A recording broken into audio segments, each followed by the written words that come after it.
Mbote lisusu bandeko balandi ya to komo wapi ndenge to mesala kokuta na biso na bino esengo ezaka mikolo biso lelo esengo za makasi parce que to beta masolo spécial 17 mai eza jour oyo marche ya kafu bozo mona ma bande passante bozo landa ba top Congo na ba télévision surtout na ba radio bozo yo kake marche ya kafu oyo notabilité mobimba ya kisenzo za mobiliser société civile bana nyonso kisenso ba notable boyi ba kombo na bango ba mettre ni se mefia ba artiste kazola ba sauver ba docteur Fwanani ba Igwe Petit Camere ba Didier Kiku ba Mr Kido ba ndeko ndenge na ndenge bolimisanga moke parce que liste za molai ba telemi ba lebi génération oyo nzela ife kota na kisenso nzela ngo ya kisenso ke banda place nini banda commune maison communale ya kisenso ti na homme 30 parce que ba to boso na raté kisenso to na vitrine so comme dia anya kisenso ko na maison communale ezaka wapi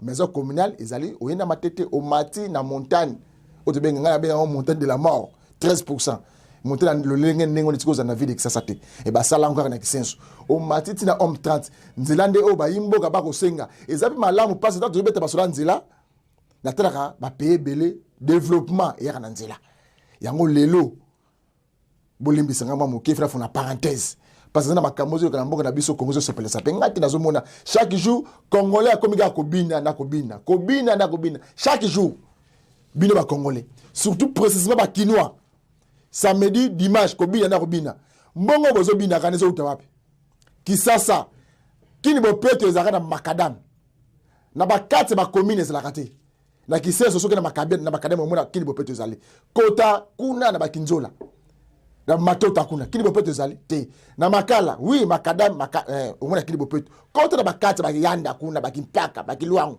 okomona kini bopeto te mais ozomona ke bati bazobina bazosepela na bango kaka gaspillage inutile ya mbongo avide kisasa gaspillage inutile yaka na commune ya kisasa place biro na biso ezali soki mbule beti place osala okolo ezali te mais bati bazobina kaka zandu yango wana oyotokanga zandu bazobongosa zandu ya 2 ans si le lozandu inachevé misele sala marate congolais azobina kaka bande ko nanga boy da rapé bisoti o moni touro ya na repesa message mo tikali kala mingi kinwa moko ya sur la micro to ko ba kozolate boza distrait to ki sasa zo kufa mbule bez na gombe ko dinda gombe kalina e ko dinda distrait ba ko bazobina ka vimba koto ndeko nanga héritier moto na tembe koto jibin piana moto pamba chaque dimanche ko bina mbongo wana ezo kende wapi o bazo pesa rabatu na ba transport bazo pesa ba musicien est-ce que ko tongate ko silisa passe au kishasa za ngote bande ko to suna mokonza mbokati gouverner c'est prévoir mokonza mboka libi ki fa benga service mususu et ya ko sunga ville kishasa na ba embouteillage au moins gouverneur dans les meilleures villes de kishasa ya la police bango na bazunzela ko kangami to kala nzela banda kala na bozala ki wapi bozo bossa que gouverner c'est prévoir il faut mokonza mboka longwa na présidence akita ko gouverner de la ville de kishasa manque ya vision yango lelo toyi to beta bel et bien spécial 17 mai na commune ya Kisenso bon mona mo penser ngeza bongo na ndeko nanga sauver diamboma et puis na mettre ni se mefia bande ko musu ba bakisama toyi to beta maso bola na boke binyosu le 17 mai oyo marche na commune ya Kisenso za be moko eko banda na Saint-Étienne et ici na maison communale marche mususu ezate bako sabinote toyebi ke bando ki basite ne lomo makada yimbaka Kisenso ba notable Kisenso bozo mona ba kala mingte boko landa ndenge ba ko sosola na mikona bino nini pe message ba ina muklo malelo ya kopesa na ba kongomani nyoso tu oyo bazana Kisasa oyo bazana libanda mboka ba ba difficulté oyo za bana Kisenso bazana yango bazana négliger négliger on bazana ville Kisasa te ta ba tanga 24 communes Kisenso ezali monga Kisenso ya na ville mais retrocession la commune tout le monde rangote parce que ben infrastructure ya malonga ezate école ya malonga ezate hôpital ya malonga ezalité na commune ya Kisenso ozomona ba miso babina na bino ndeko nangai mais biso na yebiseki bino omoni Jean-Baptiste abanda ko bongisa nzela Yesu Masia na koloba ti boko changer mbote metanise mbote ndeko Didier bonne santé tozamala bienvenue na bureau na biso na siège ya to comme wapi pa ba kongomani ba ka kopesa mo message pe ba ndeko na bango esengo eza yangai eza partager parce que mbala liboso na ya émission na yo et ça linga plaisir pour que nazo invitation na yo lelo to lobela makambo kisenso photo décortiquer yango ti na moi l'épinière et sunga biso po ba kongomani bayeba makambo nini ezoleka na kisenso. Merci beaucoup. Na mopanzi na musu na sana mais ndeko na musu sauver. Bonne ndeko sauver. Oui, ça va, ndeko Didier Kitu. Qui me salue vraiment. Bonne santé kisenso. Santé kisenso eza vraiment bien té. Celui toye awa, c'est parce que santé kisenso ya kitoko té. Eza kitoko té na ndenge kitoko té parce que makamozo le kana commune kisenso en tout cas toza lokwa bana moko baza ba délaissé. Toye baraté, toza na kati ya 24 communes ya Kinshasa, toza na kati ya province ya Kinshasa, tout toza libanda ya Kinshasa. OK, tokota benda muzindo na yango, wana zake bandeli. Maître Nissé Mefia, Nissé Mifia. Maître Nissé Mifia. Pour une date, il y a le 17 mai, marche et salama. Les salamaka, aux deuxième édition. Bon, merci pour la question. Oyebi, le 17 Oyo, 17 mai, société civile et qui ils ont organisé marche pacifique. Marche wana, il faut inscrire dans le cadre de revendication aux populations bazanango pour reprendre misala nzela ou bandi maison communale ti na intendance ya lemba. En fait, maintenant so bayebi parce que biloko wana tout ça ça fait plus de 3 ans nous sommes derrière ces dossiers et ça que l'état na banque arabe na partenaire extérieur bachaki misolo pour que basa la nzela et uta e bandaki na ya bad e bandi na matete ti maison communale tronçon ali bosse za ki ngona tronçon mi baleza la ki maison communale ti na intendance ya lemba tango babandi misala e komi partenaire aye apesi parti na ya mbongo babandi ko sala batimoli mabulu batimoli babandi ko aplanir mabele et comment il est tapé ça fait part na pour que ba indemniser batoyo baza mipanzi balongola pe ba poto ya SNEL na batu ya régie des eaux pour nzeleleka et comme point wana l'état apesi mbongo te misala les a bloqué tous en 2019. Alors depuis 2019 tilelo bana ki senso balelaka ba mabele o batika ki wana et sali mabulu. Aujourd'hui, sur 17 quartiers à Kissen, nous avons compté au moins 14 quartiers où ils sont concernés dans ma boule d'érosion. L'érosion, on a la plupart, et ça est mis à cause, il y a ma boule au bâtiment là qui voilà. Sauf que les lots na terrain à Lubembo, na terrain à Lubembo. Autant place on est à la qui boy. Mais les lots est kiti, ma coach ngana yo na ye. To vandi boy likolo mais to comme na. Alors, depuis tout ce temps-là, année passée, tout ça là qui marche première édition pour que tu revendiques reprise à Misalawana. Mais depuis tant on a tiré l'eau, tu sentir qu'il n'y a pas une évolution. C'est comme ça que tout le monde, non, les 17 Oyo, et que les deuxième édition pour que tu faire entendre le message dans l'État, que ceux qui va salir la population à Kisenso, va kufa mingi. Ceux qui va salir la ma pangu ya batu na Kisenso et kolimba. Ceux qui va salir la ba tête à érosion et qu'on continue à comme à ébélé. Alors là, tu éviter pourquoi nous existons comme population. Voilà en fait objet à marche à le 17. OK, désolé que pas ndeko nanga sauver. Marche yango e banda place ni na place ni parce que bandeko bazolanda biso. Bandeko bazolanda biso, o ezato comme wapi. To lobela population ya Congo.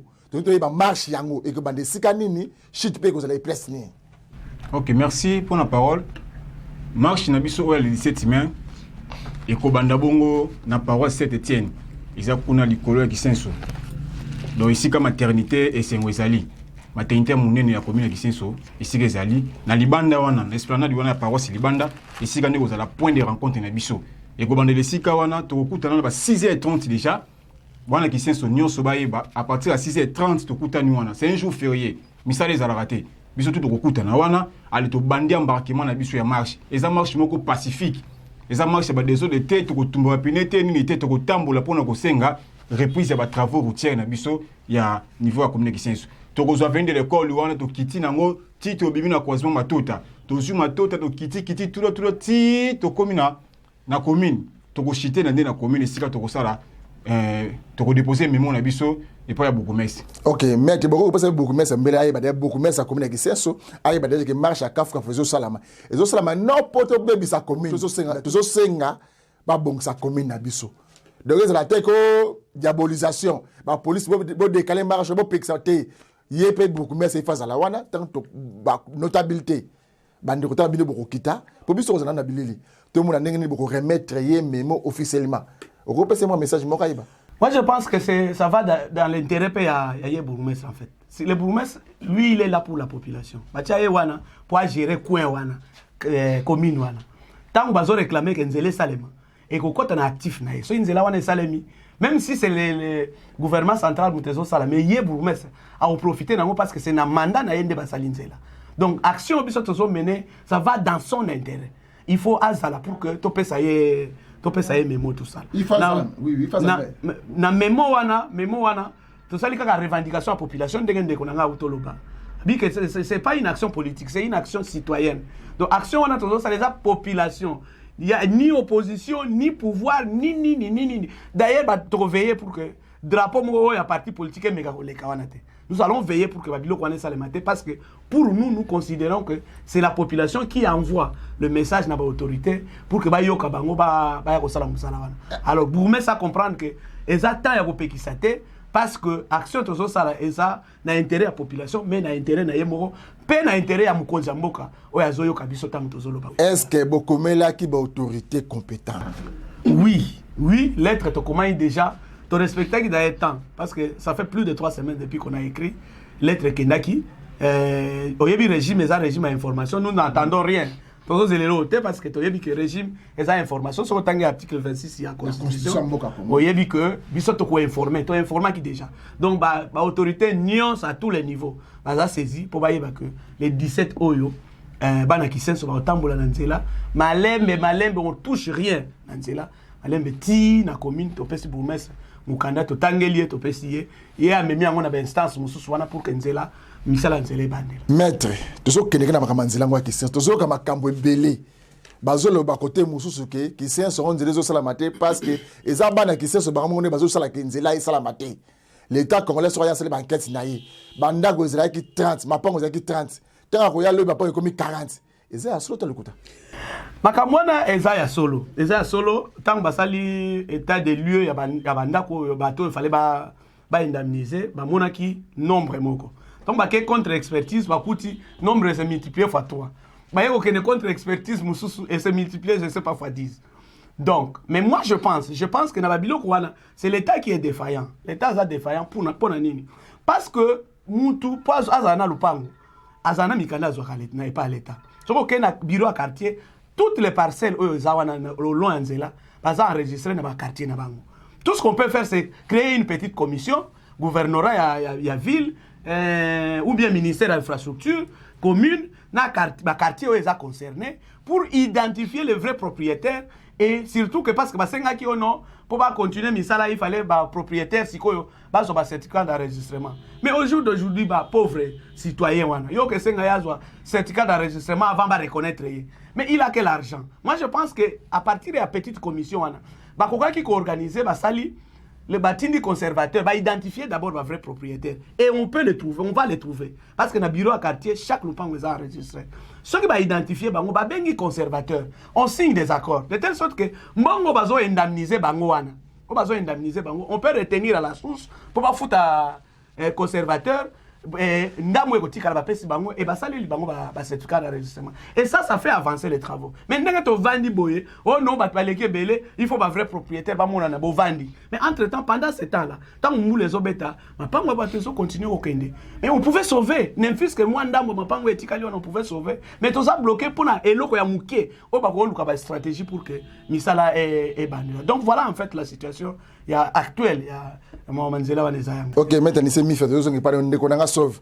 Est-ce que sensibilisation yango ils ont ça la de bouche à l'oreille ils ont comme na matoi ya ba congolais ya bana qui sont na miss bazo mona ke le 17 mai au mardi na 6h bisonyo souffleuse na Saint-Étienne. Est-ce que sensibilisation ils appena na hauteur na otondeng?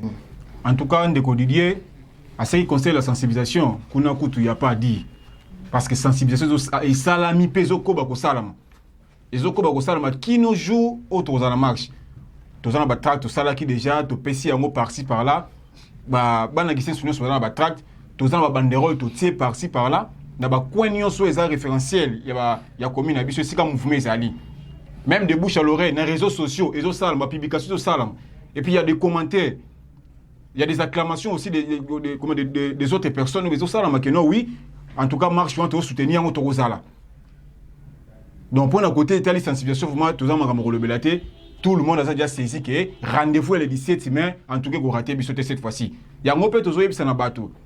Et ils allaient marche il y a parti politique était. Marche on a toujours fait sa message ils allaient il y a parti politique était, ils allaient individu pété. Ils allaient marche il y a bana qui sensu. Nous sommes ibi kata résident, habitant qui sensu. Marche on est concerné. Ils allaient marche en déco anisé mi fiaté, marche en déco ngaïté sauveté, il y a igwete, il y a qui doté ainsi de suite. Ils allaient marche il y a bison de bana qui sensu. Ce que moni mettre ni sa telemi awa ngana telemi awa ndeko dilia telemi awa ezali pasa ezali mwana ya mabele yali kama mabele yango to sengi na batu nyonso baya po to yebi nso abanga ka ngana linga politique te mama politique to bona ngo bien te ko tsara batu makama be non o eza politique te makambu nde ya bana kisentu to telemi nde poto le pona commune na biso soki to telemi te muto hotel mazate OK tu sabe accompagner malgré tu sabe biso misatu awa ndeko na biso muso azali ndeko poeta azali banda wana azali toujours kokoma yenda za rapporteur. Un rapporteur, il y a un groupe de réflexion. Dans CG, il y a un groupe de réflexion commune. Il y a un comment aïe makamuni de koloba. Ni ba message de à pour le développement, il y a commune nabiso, il y a kisenso. Il y a une émission spéciale 17 mai. Comme il y a un notable. Bible le biboya, bande konangaye. Émission le Bible le biboye. Même Yesu Masia. Pour aya basinya liboso et kozana Israël. Place de Vioka histoire que Yesu babanda tanga botamaka nyos ezana Jérusalem. Ba sinya liboso ya arriva Messi banda kuna. Ngai pe mwana kiseso Didier Kiku. Naza chrétien ti. Nazo message wana. Yango banda bandina no wa nga mona banda ko lobela commune na ngai. Na ko lobela rabatu te commune ngezo kufa. Na ko lobela rabatu te commune na ngai l'état congolais yebi yango te. Tozo mona ne ba tozo sepela chaque jour, chaque samedi dimanche tozo mona gouvernorat. Na lebi gouverneur te. Gouvernement vie de Kisasa, n'est pas ministre, n'est pas député professionnel, bazo sakana na mbongo ya l'état. Parce que au ben sa musicien faut soit caché, au ben c'est 1000 personnes pour pas qu'il faut pas transport, yo sala kanini, aux la boutique. Aux la zando sala, aux la musando sala à part gouverneur, à part aux ministres, à part aux la député professionnel à Moka Kisasa. Et ça monsieur l'état. Il faut tout na rango. Ils ont kende wapi qui sait ce éthique la triste sort na ngomoko. Pour monter ça la pont pour ça il faut monter ça la yango mettre ni mi fabinho na yo ba kufu na pont mingi azumi solo na ya bimisi on les a montré l'état gouverner c'est prévoir yango bis toté mokolo mwalelo to le bi le 17 mai ou jamais donc les seuls messages o ezali ba bango bana kisenso ba baza ko na quartier sola ba baza na dingi bino nyonso le 17 mai o baza na quartier de la paix qui tombe ça il faut mata mingi na Saint-Étienne. Parce que venez mes amoko boya botala bosangana pour qu'il soit ça commune moko ils ont beaucoup mais c'est moko nenge mobutu banda koloba tatabo moko et kolobo mokondibe moko tout ça mi balete donc notable qui c'est ce bango ba koloba balobi marche za mokolo wana le 17 to kobanda na cette tina maison communale na s'appelle na bande ko ba koloba mais ça moi ni ndeko moko na message contre message yo bande ko na ngai boko na système ko lapidité mais batu ba komisa ki église wenze ba miso azoki makofi parce que masumu muzo masumu ko benga nate mais ya ko beta pena fimbo vous comprenez mettre ni semi toto yeba makamba marche yango marche ki senso mais tozo ka pe marche muso eza sur le 17 mais wana non marche muso ezate en fait qui senso peut-être que ba comprendre te qui senso problème ezaka moko problème il y a désenclavement nango hein il faut qui senso et bima ezala désenclavé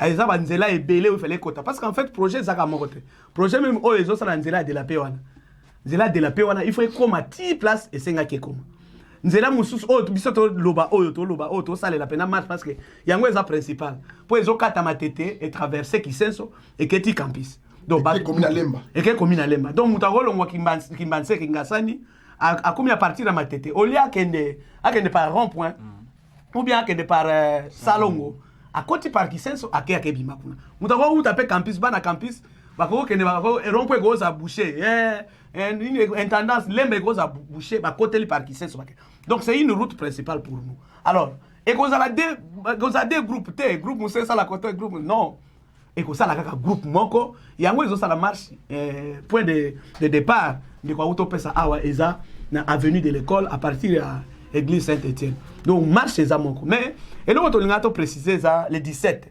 Date le 17 va te belé bazo tuna mais pour nini botie marche le 17 eza férié ou mais date wana pona nini botie biso to tchaka date wana c'est symbolique. Ça c'est la deuxième édition. To tchaka ngo eza symbolique. Commune à Kisenso eza na 17 quartiers. Commune wana bomona quartier eza 17.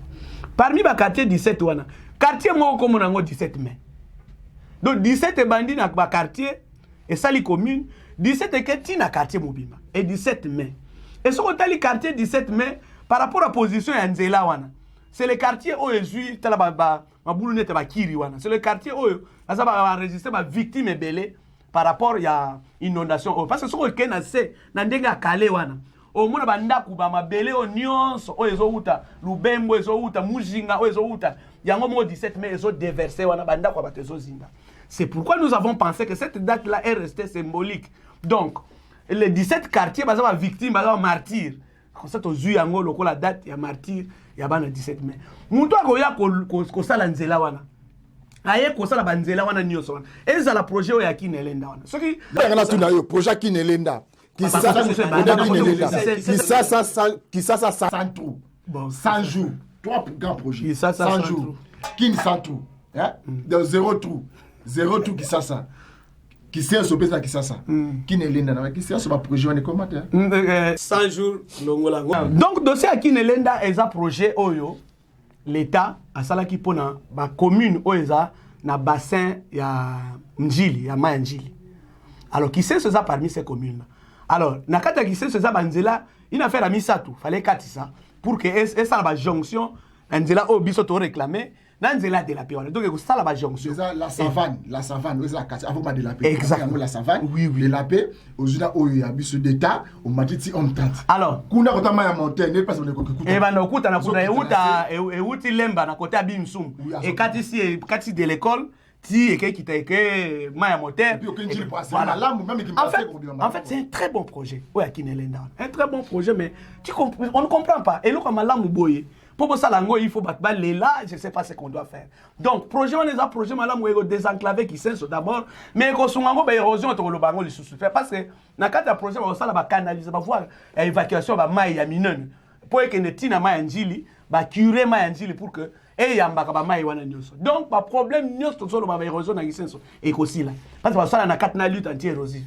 Et je vous dis, na kat projet wana main d'œuvre faut pas main d'œuvre locale. Donc bana Kisenso peut pas rejoindre misala, ata eko za ba misala mo spontané pas pour misala projet aussi là. Mais du moins eko sunga batu pour au lieu to mona ba jeune parce que ne ko sala ba kuluna eko sunga bango pour que ba sala ba misala wala musu ba lutte anti-érosive, ba mususu ba kumenywa ba mabanga pour que ba sala ba caniveau ba sala nzela tout ça. C'est pourquoi nous demandons dans l'État, au bandi et locaux, au canissi et locaux. Mais pourquoi vous vous arrêtez?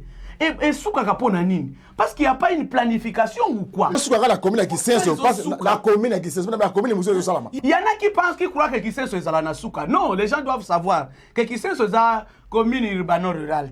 Et ça peut être commune urbaine. Après Kisenso l'embezali, après Kisenso monga fou les ali. Oui, et Kimbanse les ali, Nzi les ali.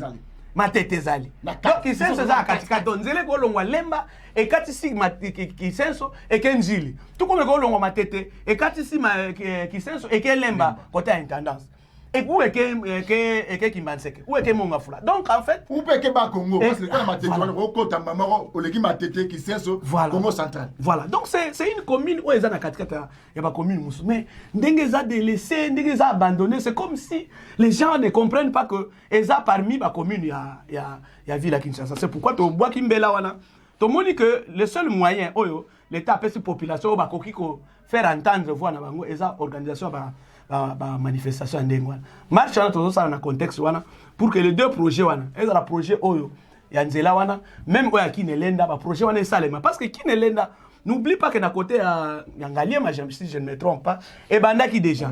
Maintenant qui c'est Zelani pour banda to éviter Zelani.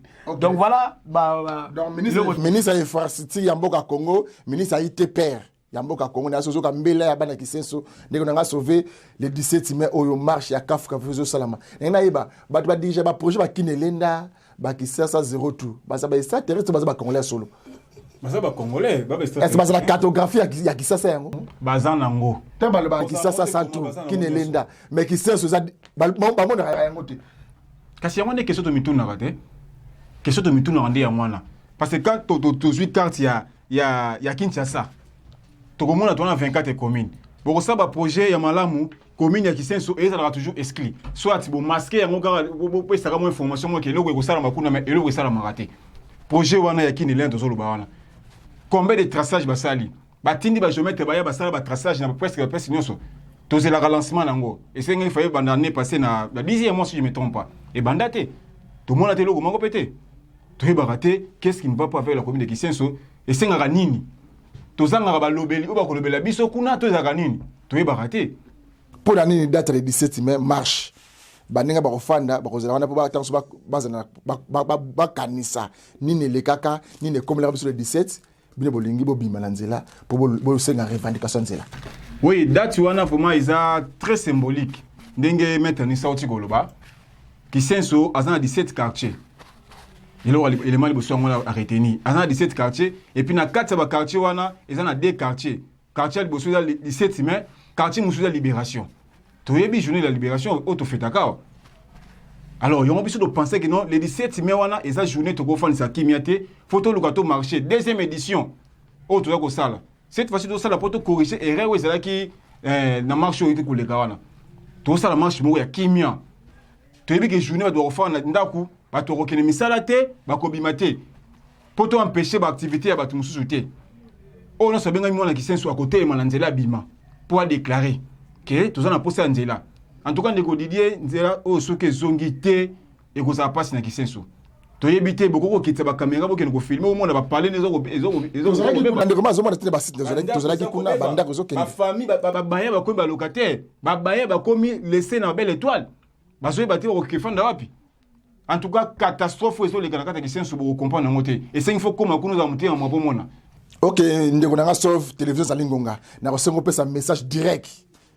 Et puis à premier ministre bon maintenant c'est mifia allo ba pena pas ya makonzamboka yo le premier ministre na ministre ite père ba comprendre difficulté o ba congolais bazana ngo est-ce que message oyo et comme marapa na bote comme raté bazana ba conseil communication to bazana bangote bazo servir République démocratique du Congo to bazo servir République démocratique mususu wa bango moko to biso to ba congolais to pe kiso na kata vie de ça. En tout cas message o na ko pesa na premier ministre mais c'est Samalou Konde biso bana Kisenso toye pona ko senga na yo toye ko senga na yo parce que ils ont relevé na ba droit na yo pena ba compétence na yo ya ko instruire na ba ministre surtout ministre ya infrastructure atala likambo ya Kisenso ezali commune moko eza munene d'abord na kati ya capitale a parmi ba commune minene Kisenso na kati asa excluté na kati alors Kisenso asa enfermé asa vraiment enfermé depuis la création jusqu'à aujourd'hui. Tout ça, quand on a moko bandela rabiso ne silati. Alors tout ça, on a yo o instruit nos ministres. Tu ebi ko ebi dossier o ya Kisenso o ebi yango très bien. Peut-être va to tindaki, ba pesa ki o message bonga bien te. O ko changer pe équipe to ko senga na yo. O changer équipe aya ko sala banquette, o vérifier nos ba données o ba pesa ki o liboso na o go tia simawa, so ko correspond to ko correspond te. Vraiment bana Kisenso ba na posta na premier ministre. Tika ta bilembo na Kisenso. Comme on est au temps à ma casse, au tiki bilembo la commune de Kisenso, comme on est au temps à ma vraiment qui na oui, ceux qui te zoient qui boye, suite na yo. Et vous avez malam. Il y a un message sur le PC na ouvre na premier ministre, Talabiso. Et puis ministre infrastructure, to sengi na yo, ministre provincial, na ministre national l'infrastructure, to sengi na yo papa, Tala Kisenso. Tala Kisenso les commune na kata capitale, Tala yango malam. Tout ça le logo belé au senga na binoté pour l'instant. To sengi na nous représente là. Pour te dire que nzele même en développement. Ce qui commune que sous-développé, c'est par la manque de route. Ce qui nous est côté, tout le monde a développé au côté de la commune Abisso. Il y a un message d'Abisso qui est le Premier ministre et le ministre de l'Infrastructure. Que bande ko balana yo ko mettre ni semifia apesa be message pour makonzamboka parce que tozona makambo zo ke les amalamuté. Ce qui muta kufu na érosion, to mona ba Premier ministre ba kitaka. Na ba commune mususu na commune ya Kisenso batu ba kufu ata motulu kata 40 millions batu ba kufu na érosion. Ministre a quitté même gouverneur a quitté na éviter comme na Kisenso ngo sur cela binonini awa na route matadi kibala ma route matadi ba kufi combien gouverneur azo kita premier ministre azo kita mana Kisenso mama na mwana 7 personnes ba kei ata ministre a quitté même beaucoup mais na biso ayate kotala ba kufi pona nini ebomi bango okunie Kisenso botango à l'écart.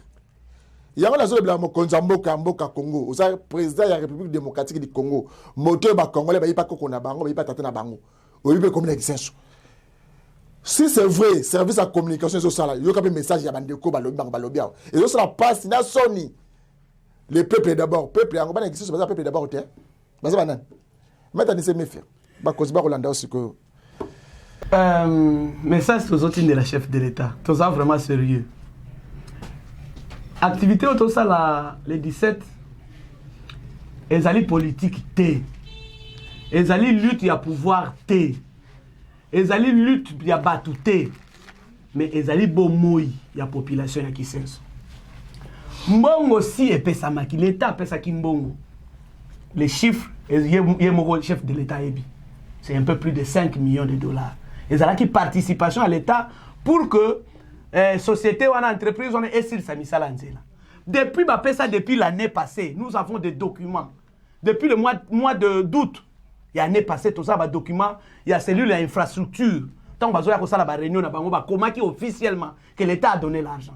Comment l'État a payé sa mbongo au chef de l'État? Comment l'État a payé sa mbongo pour la moussala moroboy? Donc comment une année moubima moussala wane salemité? Batouana bazoye bisayoni, bazolo banini. Parce que Moussala on a moyen ça le matin pas baloba qui raison est mbongo mais mbongo est pesami. Ce qu'on raison bazo pesa mikolo les anime. Pour indemniser quelqu'un il y a mukolo lupango. Est-ce que ça doit prendre des jours, des mois et kozobane? Pendant ce moment là, mbula soke beti banda ko ezobukana. Pendant ce moment là ba parcelle ba tezolimo. Donc batouana après toye ko sala nzela entre-temps to enregistrer ba victime wana. Ba victime wana loko leza et loko l'état muta sala kiamu. Victime wana nani ya kuindemniser nani ya kotala ye. C'est pourquoi marche otozo sala eza poto luka eloko mususu te eza poto yebisa chef de l'État parce que nous pensons que bato e baza ba interlocuteur oyo baza censé ko yebisa yo quelque chose bazo lobate biso sikoyo to lingi biso population to lobango à travers nzela ya marche wana yango to zoloba misale salema immédiatement donc ko pesa ordre immédiatement na ministre ya infrastructure il connaît les problèmes c'est lui ya infrastructure ya ministère na yebi problème wana pourquoi il tarde à confusion ça ko pesa batu wana mbongo pour que ba indemniser batu pour misale salema nous ne comprenons pas c'est pourquoi message autotindi eza message à population qui senso sans distinction kuna politicien te kuna nani te mais eza population nezo réclamer pour que misale zonga pour permettre bana kisenso ba paiement lo lenge ba commune mususu bazo paiement voilà message autopesi na chef de l'État eza yango. OK, merci beaucoup ndeko na ngai maître Anissé Mifia et puis ndeko na nga sauver na asire lelo oyo ezaki esengo ya ngai ya komona bino na plateau na biso to mekamo mke ko sola makambo etali commune na biso ya Kisenso commune na biso ya Kisenso commune oyo ekenda sango commune ya Kisenso ezala ba professeur commune ya Kisenso ba professeur minene na mboka oyo commune ya Kisenso ezali na ba musicien minene chrétien autre benga mondaine lolenge na lolenge bazali nazo senga pe na bino ba musicien na biso ya Kisenso musicien ressortissant Kisenso marche c'est le 17 mai boya kapé boya tozala na bino longo ba mona bende oui olobanga na nzembo to kozamona Kisenso na marche ba na Kisenso yepo participer ezala malamu mingi ezala ka na banzela mususu.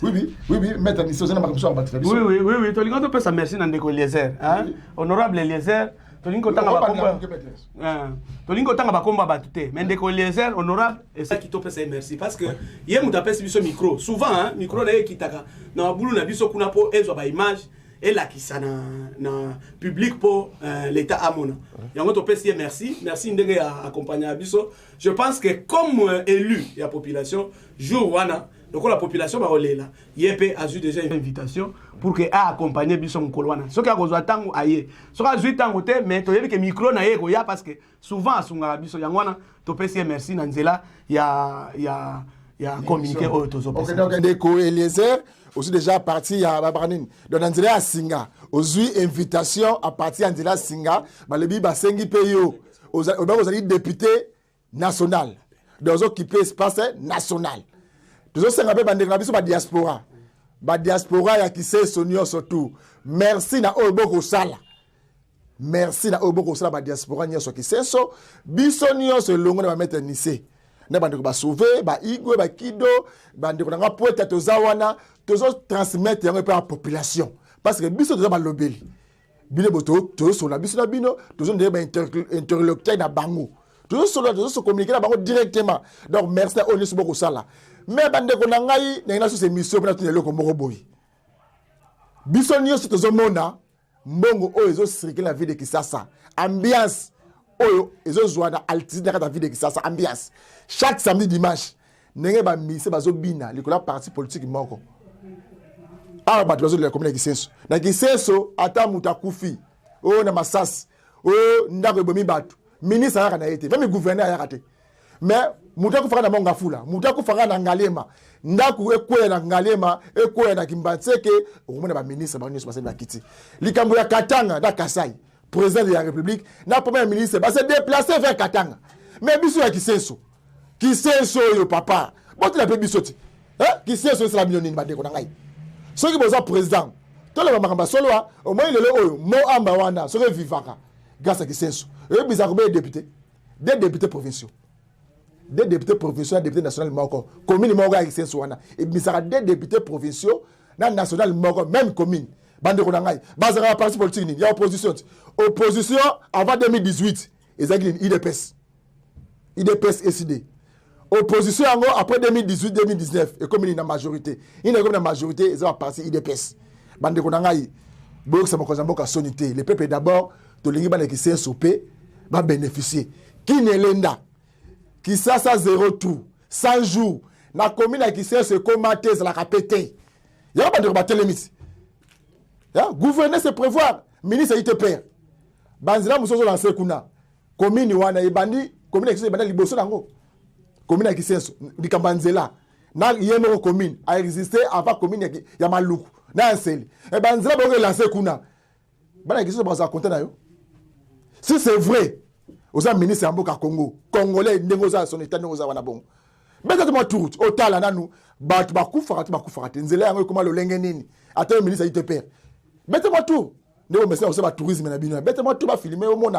N'est pas de bazo, Koufo, bazo, Lela. Bandera, bazo, Kende. Na suki après Moukomalelo, qui m'y a colonzambe, et ça n'a pas besoin de la vie de Moukomalopi.